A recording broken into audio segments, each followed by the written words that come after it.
அல்லாஹி வரகாத்துஹு. அல்ஹம்துலில்லாஹி ரப்பில் ஆலமீன். வஸ்ஸலாத்து வஸ்ஸலாம் அலா ரசூலிஹில் அமீன் வ அலா ஆலிஹி வ ஸஹ்பிஹி அஜ்மஈன். கண்ணியத்திற்குரிய எல்லாம் அல்ல அல்லாஹ்வின் நல்லடியார்களே, அல்லாஹ்வின் மிகப்பெரிய அருளால் அவனை வணங்குவதற்காக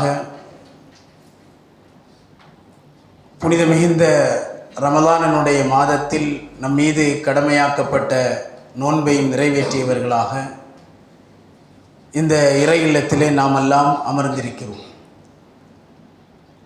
ஆரம்பமாக நாம் ஒவ்வொருவர்களும் ஒன்றை நாம் மனதில் நினைவிலே கொள்ள வேண்டும். இந்த ஒவ்வொரு நாள் இரவு தொழுகைக்கு பிறகும் ஒரு சிற்றுரை என்பது உங்களுக்கு மத்தியிலே ஆற்றப்படுவதனுடைய நோக்கம், மற்ற நாட்களில் இது போன்றுள்ள வாய்ப்புகள் என்பது பெண்களை விட ஆண்களுக்கு மிக மிக குறைவு. அப்போ இது போன்றுள்ள நாட்களில் சொல்லப்படக்கூடிய உரைகளை ஆண்களும் பெண்களும் கேட்டு இந்த மார்க்கத்தை பற்றி உள்ள சிந்தனைகளை நாம் வளர்த்து கொள்ள வேண்டும்.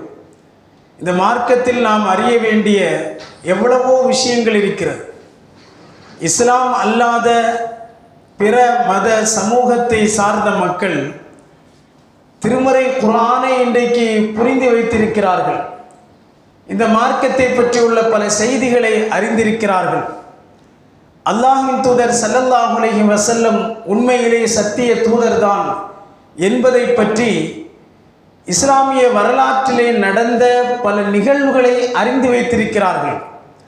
ஆனால் இதனை வேதனையான ஒரு செய்தி என்னவென்று சொன்னால், உண்மையான முஸ்லிம்களாக இஸ்லாமிய மார்க்கத்தை பின்பற்றி வாழக்கூடிய, சத்திய வேதத்தை பின்பற்றக்கூடிய நம்மிடத்தில் நபிகள் நாயகம் ஸல்லல்லாஹு அலைஹி வஸல்லம் அவர்கள் கூறிய முன்னறிவிப்புகள் எத்தனை தெரியும் என்று கேட்டால், நம்மிலே பலர்களுக்கு அது ஒரு புரியாத புதிராகத்தான் இருந்து கொண்டிருக்கிறது.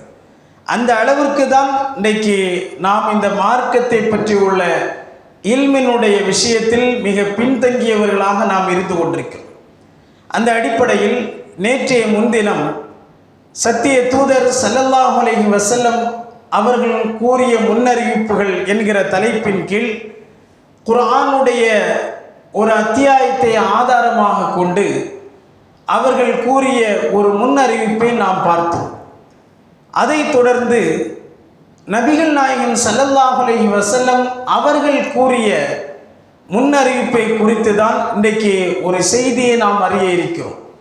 அதிலே ஒரு செய்தி தான், அல்லாஹ்வின் தூதர் ஸல்லல்லாஹு அலைஹி வஸல்லம் உயிரோடு இருக்கக்கூடிய காலகட்டத்தில் சஹாபாக்களுக்கு மத்தியிலே கூறினார்கள், ரஹிமல்லாஹு அபூதர் ரலியல்லாஹு அன்ஹு என்கிற அந்த நபித்தோழரை குறித்து சொன்னார்கள். ரஹிமல்லாஹு அபூதர் ரலியல்லாஹு அன்ஹு அவர்களுக்கு அல்லாஹ் ரஹ்மத் செய்யட்டும், அல்லாஹ் கிருபை செய்யட்டும் என்று கூறினார்கள். என்ன காரணம் என்று சொன்னால், யம்ஷி வஹ்தஹு, அவர் தனியாகவே இந்த உலகத்திலே வாழ்வார். வயமூத்து வஹ்தஹு, அவர் தனியாகவே மரணிப்பார். வயுபஅஸு வஹ்தஹு, அவர் தனியாகவே மறுமையிலே எழுப்பப்படுவார் என்று நபிகள் நாயகம் ஸல்லல்லாஹு அலைஹி வஸல்லம் அவர்கள் இந்த அபூதரை குறித்து ஒரு செய்தியை முன்னறிவிப்பாக சொன்னார்கள். இதை குறித்து பல சஹாபாக்களுக்கு எதற்காக அல்லாஹ்வின் தூதர் ஸல்லல்லாஹு அலைஹி வஸல்லம் குடும்பத்தோடு இருக்கக்கூடிய இந்த அபூதரை குறித்து இவர் தனியாக வாழ்வார், இவர் தனியாக மரணிப்பார், இவர் தனியாக மறுமையிலே எழுப்பப்படுவார் என்று சொன்னார்கள் என்று அவர்களுக்கு இதை பற்றி உள்ள செய்திகள் தெரியாமல் இருக்கிறது.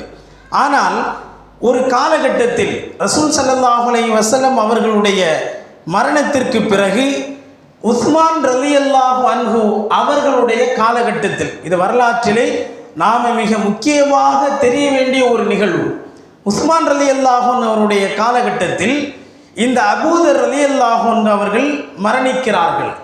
அல்லாஹுடைய தூதரோடு இருந்த ஒரு நபித்தோழர், அவர்களுக்கு பிறகு அபூபக்கர் சித்தீக் ரலியல்லாஹு அன்ஹுடைய காலகட்டத்திலே வாழ்ந்தவர், உமர் ரலியல்லாஹு அன்ஹு அவர்களுடைய காலகட்டத்திலே வாழ்ந்தவர், உஸ்மான் ரலியல்லாஹு அன்ஹு அவர்களுடைய காலகட்டத்திலே மரணிக்கிறார்கள். எந்த இடத்தில் என்று சொன்னால் மதீனாவுக்கு கொஞ்சம் அருகில் இருக்கக்கூடிய ரபுலா என்று சொல்லக்கூடிய இடத்திலே வைத்து அவர் மரணிக்கிறார். அவர் மரணிக்கக்கூடிய அந்த இடத்தில் மக்களுடைய நடமாட்டங்கள் இருந்த பகுதியாக இருந்ததா என்று கேட்டால் கிடையாது. அங்கே வசிக்கக்கூடிய மக்கள் ரொம்ப ரொம்ப ரொம்ப குறைவாக இருக்கிறார்கள். தன்னுடைய மனைவியோடு இவர் இருக்கிறார். அப்படி இருக்கக்கூடிய அந்த நேரத்தில் தன்னுடைய மனைவியிடத்திலே சொல்கிறார், நான் மரணித்து விட்டால் எனக்கென்று கஃன் ஆடை இருக்கிறது, இந்த கஃன் ஆடையை நீ வைத்துக்கொள், ஆனால் நான் மரணித்தால் என்னை அடக்கம் செய்வதற்கு இந்த பகுதியிலே மக்கள் கிடையாது. ஏதாவது பயணக்கூட்டம் வரக்கூடிய நேரத்தில் அவர்களிடத்திலே சொல்லி எனக்கு கஃன் ஆடை அணிவித்து எனக்கு தொழுகை நிறைவேற்றி அடக்கம் செய்ய சொல்லுங்கள் என்று தன்னுடைய மனைவியிடத்திலே முன்கூட்டியே சொல்லிக் கொள்கிறார். அதற்கு பிறகு சொன்ன ஒரு சில நாட்களில் அவருக்கு மரணம் ஏற்படுகிறது. அப்போ அந்த நேரத்தில் அவருடைய மனைவி தன்னந்தனியாக, மரணித்த கணவர் தன்னுடைய முன்னாலே இருக்கிறார், அவருடைய உடல் ஜனாசாவாக இருக்கிறது, எப்படி அவரை கஃன் செய்வது, எப்படி அடக்குவது என்று தெரியாமல் எவ்வளவு பெரிய ஒரு மிகப்பெரிய ஒரு கவலையிலே இருக்கிறார். உதாரணமாக இன்றைக்கு தனியாக நாம் நம்முடைய மனைவி மக்களோடு இருக்கிறோம் என்று சொன்னால், அல்லது குடும்பம் பலவாறாக இருந்த அவர்களோடு நாம் இருக்கிறோம் என்று சொன்னால், ஒரு மனிதனுடைய இழப்பு ஏற்படக்கூடிய நேரத்தில் என்ன செய்வதென்று தெரியாது நாம் தத்தளித்துக் கொண்டிருப்போம். ஆனால் பலர்களுடைய மரணத்திலே நாம் கலந்து கொண்டு அவர்களுக்கென்று செய்ய வேண்டிய எல்லா இறுதி கடமைகளை முன்னின்று நாம் செய்திருப்போம். ஆனால் நமக்கென்று ஒரு நிகழ்வு ஏற்படக்கூடிய நேரத்தில் என்ன செய்வதென்று தெரியாது திக்குமுக்காடி நாம் நின்று கொண்டிருப்போம். அவருடைய மனைவி மரணித்த தன்னுடைய கணவருடைய ஜனாசாவிற்கு முன்னால் அப்படியே பார்த்து நின்று கொண்டிருக்கிறார். யார் வருவார், எப்படி அடக்கம் செய்வது, யார் தொழுகை நடத்துவார், எந்த மக்களும் இல்லாமல் நாம் நின்று கொண்டிருக்கிறோமே என்று நினைத்து கொண்டிருக்கக்கூடிய நேரத்தில் ஒரு பயண கூட்டம் அந்த வழியாக வருகிறது. அந்த பயண கூட்டத்தை பார்த்த அவருடைய மனைவி சொல்கிறார், அதாவது என்னுடைய கணவர் அபூதர் அவர்கள் மரணித்து விட்டார்கள், நீங்கள் கஃன் செய்து அவர்களுக்கு தொழுகையை நடத்தி அவர்களை அடக்கம் செய்யுங்கள் என்று அந்த மனைவி அந்த பயண கூட்டத்திலே சொன்னார்கள். அதிலே இருந்த ஒரு முக்கியமான சஹாபி யார் என்று சொன்னால் இப்னு மஸ்ஊத் ரலியல்லாஹு அன்ஹு அவர்கள் அந்த கூட்டத்திலே இருக்கிறார்கள். அப்போ அவர் இந்த செய்தி அந்த மனைவி சொன்னவுடன் அந்த நேரத்தில் இப்னு மஸ்ஊத் ரலியல்லாஹு அன்ஹு அவர்கள் சொன்னார்கள், சதக்க ரசூலுல்லாஹி ஸல்லல்லாஹு அலைஹி வஸல்லம், நபி ஸல்லல்லாஹு அலைஹி வஸல்லம் அவர்கள் உண்மையை கூறினார்கள். என்ன சொன்னார்கள்? நபி ஸல்லல்லாஹு அலைஹி வஸல்லம் அவர்கள் உண்மையை கூறினார்கள். என்ன அல்லாஹ்வுடைய தூதர் சொன்னார்கள்? இந்த அபூதர் உயிரோடு இருக்கக்கூடிய காலகட்டத்தில் நபிகள் நாயகம் ஸல்லல்லாஹு அலைஹி வஸல்லம் அவர்களும் உயிரோடு இருக்கிறார்கள். அவர்கள் சொன்ன செய்தி என்ன? அபூதருக்கு அல்லாஹ் ரஹ்மத் செய்யட்டும், எம்ஷி வஹதஹு, தனியாக அவர் இருப்பார், யமூத்து வஹதஹு, தனியாக அவர் மரணிப்பார், யுபஅஸு வஹதஹு, தனியாக அவர் எழுப்பப்படுவார். அப்போ எந்த விதமான பின்னால் நடக்கக்கூடிய ஒரு நிகழ்வை நபிகள் நாயகம் ஸல்லல்லாஹு அலைஹி வஸல்லம் அவர்களுக்கு பிறகு அபூபக்கருடைய ஆட்சி காலம் நடக்கிறது, உமர் ரலியல்லாஹு அன்ஹுடைய ஆட்சி காலம், உஸ்மான் ரலியல்லாஹு அன்ஹுடைய காலகட்டத்தில் இந்த நிகழ்வு நடைபெறுகிறது. அப்போ அல்லாஹ்வின் தூதர் ஸல்லல்லாஹு அலைஹி வஸல்லம் அவர்கள் அன்றைக்கு செய்த அந்த முன்னறிவிப்பு என்பது பிற்காலத்திலே அது நடைபெற்றிருக்கிறது என்பதற்கு இந்த நிகழ்வு மிகப்பெரிய ஒரு சான்றாக நமக்கு இருக்கிறது. அப்படியானால் கண்ணியத்திற்குரியவர்களே, இதுபோன்று அல்லாஹ்வின் தூதர் ஸல்லல்லாஹு அலைஹி வஸல்லம் அவர்கள் சொன்ன முன்னறிவிப்புகள் இன்னும் நிறைய வரலாறுகளை நாம் பார்க்கும் பொழுது, ஹதீஸுகளை நாம் பார்க்கக்கூடிய நேரத்தில் நமக்கு தெரிவதற்குண்டான வாய்ப்புகள் இருக்கிறது. அப்போ இதில் இந்த ஒரு செய்தியை ஆதாரமாக வைத்துக்கொண்டு பரேலவிகள், அதாவது சூஃபிச சிந்தனை கொண்ட மக்கள், அவர்களுடைய அந்த சிந்தனை என்னவென்று சொன்னால், மறைவான ஞானம் என்பது இறை தூதர் ஸல்லல்லாஹு அலைஹி வஸல்லம் அவர்களுக்கு உண்டு. ரசூல் ஸல்லல்லாஹு அலைஹி வஸல்லம் அவர்களுக்கு மறைவான இல்மு என்பது உண்டா? லா யஅலமுல் கைப இல்லல்லாஹ். மறைவான அந்த ஞானம் என்பது அல்லாஹ்வை தவிர வேறு யாரும் அறிய முடியாது. அல்லாஹ்வை தவிர அல்லாஹ்வுடைய தூதராக இருந்தாலுமே அவர்களால் கூட அறிய முடியாது. அப்போ எப்படி நபி ஸல்லல்லாஹு அலைஹி வஸல்லம் அவர்கள் பிற்காலத்தில் பல ஆண்டுகளுக்கு பின்னால் நடைபெறக்கூடிய ஒரு நிகழ்வை அங்கே சொன்னார்கள் என்று சொன்னால், அல்லாஹ் அவர்களுக்கு வஹீயின் மூலம் அந்த செய்தியை அறிவித்து கொடுத்திருக்கிறான். இன்னைக்கு இந்த சூஃபிச சிந்தனை கொண்ட மக்களுடைய மிக முக்கியமான ஒரு கான்செப்ட் என்ன அப்படின்னா, மறைவான ஞானம் என்பது நபிகள் நாயகம் ஸல்லல்லாஹு அலைஹி வஸல்லம் அவர்களுக்கு உண்டு. அல்லாஹ்வின் தூதர் ஸல்லல்லாஹு அலைஹி வஸல்லம் அவர்கள் ஒரு செய்தியை மக்களுக்கு மத்தியிலே சொல்கிறார்கள் என்று சொன்னால் அது எந்த அடிப்படையில்? வஹீயின் அடிப்படையிலே தான் அதை மக்களுக்கு மத்தியிலே சொல்வார்கள்.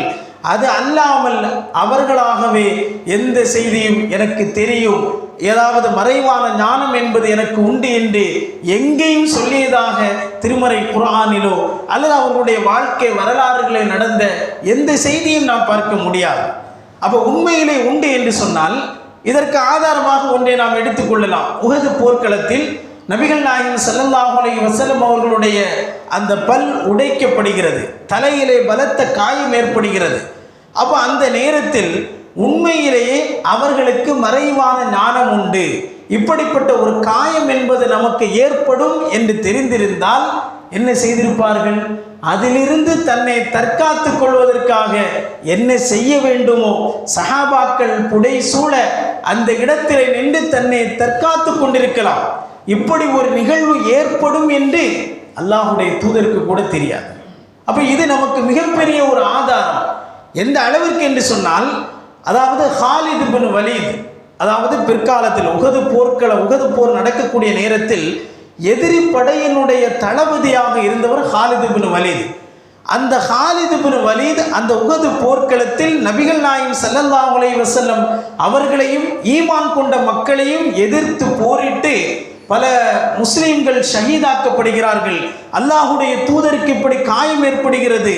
ஆனால் அதே ஹாலித் இப்னு வலீத் பிற்காலத்தில் பல ஆண்டுகளுக்கு பிறகு அஷ்ஹது அல்லா இலாஹ இல்லல்லாஹ் என்கிற இந்த கலிமாவை சொல்லி அவரும் இந்த மார்க்கத்தை தழுவுகிறார் என்று சொன்னால், அல்லாஹ் யாருக்கு எப்பொழுது எப்படிப்பட்ட ஹிதாயத்தை வழங்குவான் என்பது இந்த உலகத்தில் கண்கூடாக நாம் பார்க்கக்கூடிய எந்த நிகழ்வை வைத்தும் நாம் அந்த இடத்திலே அதை பார்த்து ஒரு முடிவுக்கு நாம் வந்துவிடக்கூடாது. எனவே இப்படிப்பட்ட இந்த சம்பவங்கள், இது போன்றுள்ள செய்திகள், அல்லாஹ்வின் தூதர் அவர்கள் சொன்ன இந்த முன்னறிவிப்புகள் என்பது அவர்களாகவே யூகத்தின் அடிப்படையிலே சொல்லவில்லை. தான் நபி என்பதற்காக வேண்டி எனக்கு எதையும் சொல்லலாம் என்கிற அதிகாரம் அவர்களுக்கு கிடையாது. அல்லாஹ் திருமறை குர்ஆன் சூரத்துல் கஹ்ஃபிலே சொல்கிறான், குல் நபியே நீர் கூறுவீராக, இன்னமா அன பஷரும் மிஸ்லுக்கும், நானும் உங்களை போன்ற மனிதர்தான், யூஹா இலைய, எனக்கு அல்லாஹ்வின் புறத்திலிருந்து வஹி அறிவிக்கப்படுகிறது. அவர்களும் மனிதர்கள் தான். ஒரு மனிதன் என்கிற அடிப்படையில் தூக்கம் என்பது அவர்களிடத்திலே உண்டு. திருமணம் என்பதை செய்திருக்கிறார்கள். மனைவிகள் மூலமாக குழந்தைகளை பெற்றெடுத்திருக்கிறார்கள். பசி என்பது அவர்களுக்கும் ஏற்பட்டிருக்கிறது. இப்படிப்பட்ட ஒரு சக மனிதனுக்கு என்னென்ன உணர்வுகள் உண்டோ, என்னென்ன வேலைகள் உண்டோ, எல்லாம் அல்லாஹ்வுடைய தூதருக்கு உண்டு. நமக்கும் அவர்களுக்கு மத்தியிலே உள்ள ஒரு வித்தியாசம், அல்லாஹ்வின் புறத்திலிருந்து அவர்களுக்கு வஹி அறிவிக்கப்பட்டது. எனவே அவர்கள் இது போன்றுள்ள அவர்களுடைய காலகட்டத்திலும் பின்னால் உள்ள காலகட்டத்திலும் அந்த சஹாபாக்கள், தாபியன்கள், தாபியன்களுடைய அந்த காலகட்டத்திற்கு பிறகும் நடக்கக்கூடிய ஒரு நிகழ்வும் அல்லது இனி உலகம் அழியக்கூடிய நாள் வரைக்கும் உள்ள நிகழ்வை வைத்து அவர்கள் முன்னறிவிப்பாக சொல்லி இருக்கிறார்கள் என்று சொன்னால், இவர் சத்திய தூதர் என்பதற்கு இதெல்லாம் மிகப்பெரிய சான்று என்பதை நாம் அறிந்து கொள்ள வேண்டும். எனவே கண்ணியத்திற்குரியவர்களே, இதுபோன்று இந்த மார்க்கத்தை பற்றி உள்ள அந்த இல்மை நாம் வளர்த்துக் கொள்வதற்கு முயற்சி செய்ய வேண்டும். எப்பொழுதெல்லாம் அல்லாஹ்வின் தூதர் ஸல்லல்லாஹு அலைஹி வஸல்லம் அவர்களுடைய பெயரை நாம் கேட்கிறோமோ என்ன சொல்ல வேண்டும்? ஸலவாத் சொல்ல வேண்டும். ஸல்லல்லாஹு அலைஹி வஸல்லம். பலர்கள் நம்ம அப்படியே வாய் மூடிய மௌனமாகவே இருக்கிறோம். இதெல்லாம் நம்மிடத்திலே மாற்றங்கள் ஏற்பட வேண்டும். இது நம்ம யாரையும் குறை சொல்வதற்காக அல்ல. நாம் அறியாமலேயே அதை கேட்ட விதத்திலே அப்படியே நாம் இருந்து கொண்டிருக்கிறோம். இது போன்றுள்ள அந்த செயல்கள், அந்த பேச்சுக்கள், இந்த வார்த்தைகள் எப்பொழுதெல்லாம் முஹம்மது நபி ஸல்லல்லாஹு அலைஹி வஸல்லம் சொல்லுங்க, இப்படி கேட்ட உடனேயே நம்மையும் அறியாமல் நம்முடைய நாவிலிருந்து இந்த ஸலவாத் என்பது உச்சரிக்கப்பட வேண்டும். அப்படிப்பட்ட நல்ல மக்களாக இந்த உலகத்திலே வாழ்வதற்கு வல்ல ரப்புல் ஆலமீன் நம் அனைவர்களுக்கும் அருள் செய்வானாக. வ ஆகிரு தஅவானா அல்ஹம்துலில்லாஹி ரப்பில் ஆலமீன். சுப்ஹானக்கல்லாஹும்ம பிஹம்திக அஷ்ஹது அல்லா இலாஹா இல்லா அன்த அஸ்தக்ஃபிருக வ அத்தூபு இலைக்.